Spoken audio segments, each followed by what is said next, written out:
Folklore dan mitologi. Folklore. Pengertian folklore. Folklore adalah adat istiadat tradisional dan cerita rakyat yang diwariskan secara turun-temurun dan tidak dibukukan, merupakan kebudayaan kolektif yang tersebar dan diwariskan secara turun-temurun.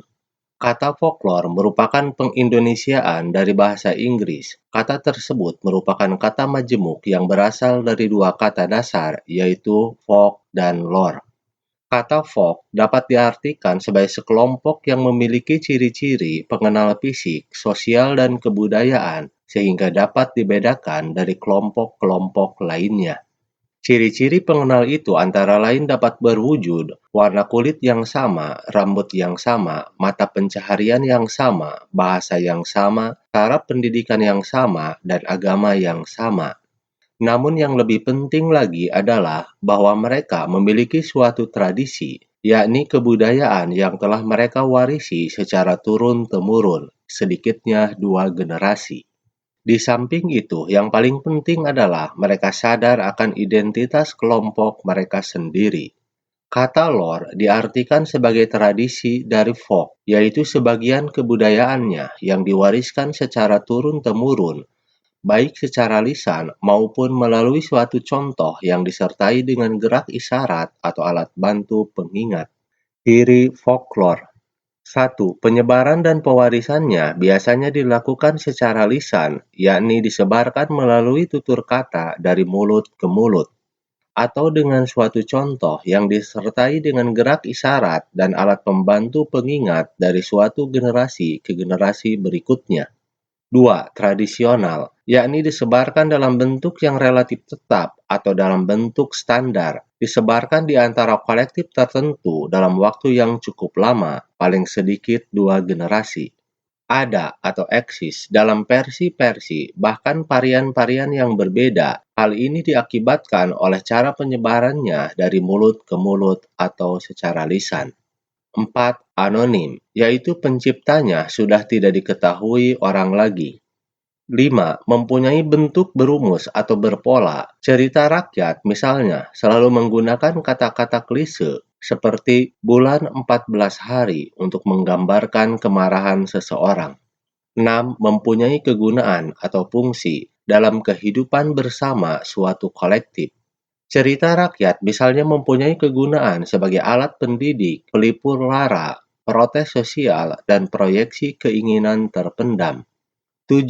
Pralogis, yaitu mempunyai logika sendiri yang tidak sesuai dengan logika umum. Ciri pengenal ini terutama berlaku bagi folklore lisan dan sebagian lisan.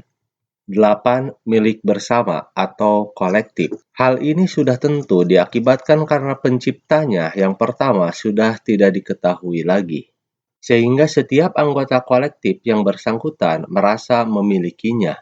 10. Bersifat polos dan lugu, sehingga seringkali kelihatan kasar atau terlalu spontan. Hal ini dapat dimengerti apabila mengingat bahwa banyak folklore merupakan proyeksi emosi manusia yang paling jujur manifestasinya. Fungsi folklore. 1. Sebagai sistem proyeksi, yakni sebagai alat pencermin angan-angan suatu kolektif. 2. Sebagai alat pengesahan pranata-pranata dan lembaga-lembaga kebudayaan. 3. Sebagai alat pendidik anak. 4. Sebagai alat pemaksa dan pengawas agar norma-norma masyarakat akan selalu dipatuhi anggota kolektifnya. Bentuk folklore. Bentuk folklore ada 3. 1. Folklore lisan. 2. Folklore sebagian lisan. 3. Folklore bukan lisan. Folklore lisan. Folklore yang bentuknya murni secara lisan. Folklore jenis ini dikenal juga sebagai fakta mental atau mentifact yang meliputi sebagai berikut. Bahasa rakyat seperti logat, bahasa atau dialek, slang, bahasa tabu, ungkapan tradisional seperti peribahasa dan sindiran, pertanyaan tradisional yang dikenal sebagai teka-teki, sajak dan puisi rakyat seperti pantun dan syair, cerita prosa rakyat, dan yang terakhir nyanyian rakyat seperti jali-jali dari Betawi. Yang kedua, folklore sebagian lisan. Folklor yang bentuknya merupakan campuran unsur lisan dan unsur bukan lisan. Folklor ini dikenal juga sebagai fakta sosial atau sosiofek. Contohnya, kepercayaan dan tahayul, permainan dan hiburan rakyat setempat, teater rakyat seperti lenong, ketoprak, dan ludruk, tari rakyat seperti tayuban, doger, jarang, kepang, dan ngibing, dan ronggeng. Adat kebiasaan seperti selamatan dan hitanan, upacara tradisional seperti tingkeban, turun tanah, dan temu manten, pesta rakyat tradisional seperti bersih desa dan meruat. Yang ketiga, folklor bukan lisan. Folklor yang bentuknya bukan lisan, walaupun cara pembuatannya diajarkan secara lisan. Folklor ini juga dikenal sebagai artefak.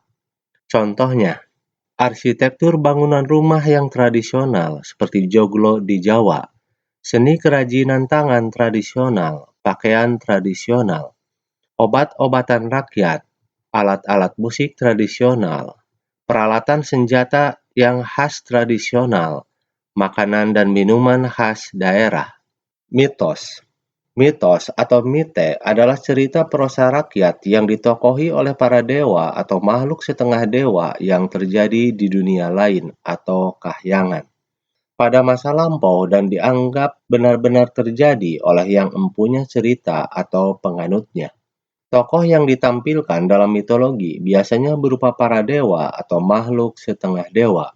Peristiwa yang dikisahkan dalam mitologi berupa terjadinya alam semesta, dunia, manusia pertama, terjadinya maut, bentuk khas binatang, bentuk topografi, gejala alam, dan sebagainya. Selain itu, mitologi juga mengisahkan petualangan para dewa, kisah percintaan dewa, hubungan kekerabatan para dewa, kisah perang para dewa, dan sebagainya. Cerita tentang sesuatu hal yang berbentuk mitologi pada setiap daerah terkadang ada yang sama, tetapi ada pula cerita itu yang hanya dimiliki oleh daerah tersebut. Salah satu cerita yang isinya sama yaitu cerita tentang asal-usul beras yang dikaitkan dengan cerita Dewi Sri. Hampir seluruh daerah di Indonesia, mitologi tentang beras selalu dikaitkan dengan cerita Dewi Sri. Walaupun tema ceritanya sama, yaitu Dewi Sri, tetapi setiap daerah memiliki cerita yang berbeda tentang tokoh Dewi Sri ini. Contoh mitos adalah Dewi Sri atau Dewi Padi, Nyai Roro Kidul, Ratu Laut Selatan, Joko Tarub, Dewi Nawang Wulan, dan sebagainya. Demikian kilas balik menengok masa lalu untuk menatap masa depan.